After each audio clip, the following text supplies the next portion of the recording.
Սակցյան ներկայացուցիչ Գոհար Ղոմաշյանի հետ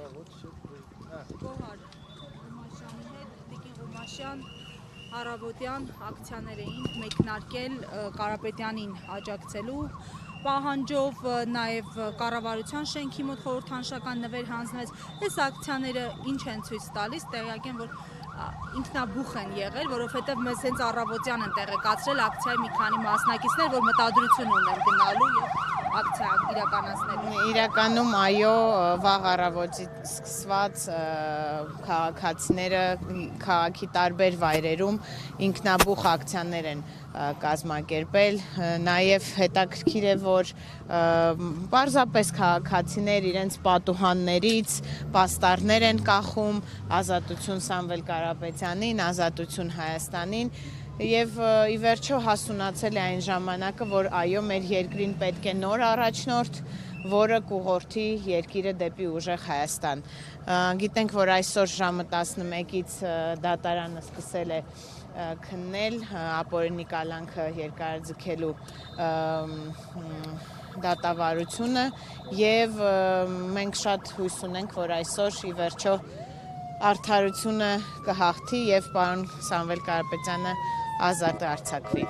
Հետևելով իշխանությունների տրամադրվածությանը դուք ուզում եք հուսալ, որ դատավորը կկարողանա այդպիսի որոշում ինքնուրույն ընդունել եւ բացի դրանից հաշվի առնելով Արամ Սարգսյանի հայտարարությունները, մասնապես Նիկոլ Փաշինյանի մտահոգություն չկա, որ ընդհանրապես կուսակցությանը չեն թողնի ընտրություններին մասնակցել։ Մենք դեռ բնականon հունով շարժվում ենք առաջ եւ բոլոր գործընթացները իր փուլ առ փուլ իրականացնում ենք։ Իրականում հասկանում ենք, որ կան դատավորներ, որոնք որ չեն կարող գնալ կառավարության դեմ եւ արդարության որոշում կայացնել, բայց ամեն դատավարությունից հետո մենք մեր հույսը ավելի է շատանում, որ ի վերջո պետք է հայտնվի այն դատավորը, որ վերջ կդնի այս ապօրինի կալանքին եւ ազատ արձակի Սամվել Կարապետյանին։ Արդեն 9 ամսից ավելի է, 7 ամսից ավելի ինքը գտնվել է այո կալանքի տակ, հենց ԱԱԾ-ի մեկուսարանում եւ հիմա արդեն 2 ամիս է տնային կալանքի տակ, բայց հույսը շատ մեծ է մեր կողմից, որ այսօր ի վերջո ազատ կարձակվի։ Արտաքին դատավոր այս իշխանությունների ժամանակ, որ այդ որոշմանը գնա եւ ազատացվի։ Ես կարծում եմ, որ այո, այդ դատավորը կլինի եւ անպայման այդ որոշումը կկայացնի։ Ընտրությունների մասնակցության հարցը, հա, այսինքն որքան ընտրությունների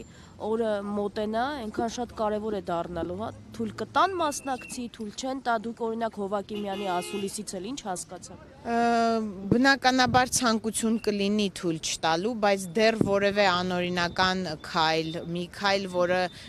նպաստի նրան, որ մեզ թույլ չտան մասնակցեն ընտրություններին, մեր կողմից չի եղել։ Մեր իրավաբանները շատ հստակ հետևում են բոլոր կանոններին, որպեսզի որևէ խախտում չարձանագրվի եւ մենք հավուր պատշաճի ներկայանանք հունիսի 7-ին ընտրություններին։ Ղոմաշյան, դուք հույս եք հայտնում, որ կգտնվի այդուհանդերձ դատավոր, որ Սամվել Կարապետյանին ազատ կարձակի տնային կալանքից եւս, բայց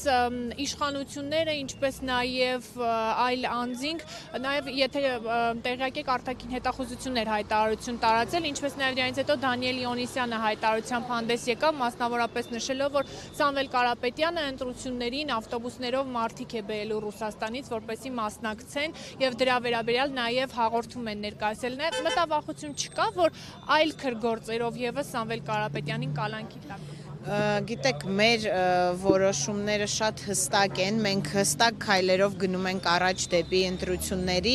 իհարկե կլինեն մարդիկ, որոնք կուզենան սադրեն, որոնք կուզենան դեզինֆորմացիա տարածեն, ավտոբուսների վերաբերյալ, մի շարք այլ գործողությունների, բայց այդ ամենը դեռ ապացուցել է պետք, մենք որևէ անօրինական քայլերի չենք դիմել, ավտոբուսները շրջում են 24/7-ի վրա ամբողջ Հայաստանի Հանրապետության տարածքներով։ Եթե մենք ուզենայինք նման քայլերի դիմեինք, հավատացեք, ավելի հեշտ ճանապարհներ կան, քան ավտոբուսներով մարդկանց բերել։ Ամբողջ հայ ազգը, ամբողջ աշխարհում համախմբված Հայաստանի Հանրապետության քաղաքացիները բոլոր երկրներում համախմբված գալու են եւ մասնակցելու են հունիսի 7-ի ընտրություններին։ Ինչքան էլ իշխանությունները ուզենան լռեցնել մեր հայրենակիցներին, Հայաստանի Հանրապետության քաղաքացիներին, անկախ նրանից, թե որ երկրում են իրենք ապրում, դա հնարավոր չէ։ Սա այն օրհասական պահն է մեր երկրի ապագայի համար, որ բոլորը միամուռ ուժերով համախմբվելու են, գնան ընտրությունների եւ ընտրեն Հայաստանի Հանրապետության հաջորդ վարչապետին, ուժեղ առաջնորդ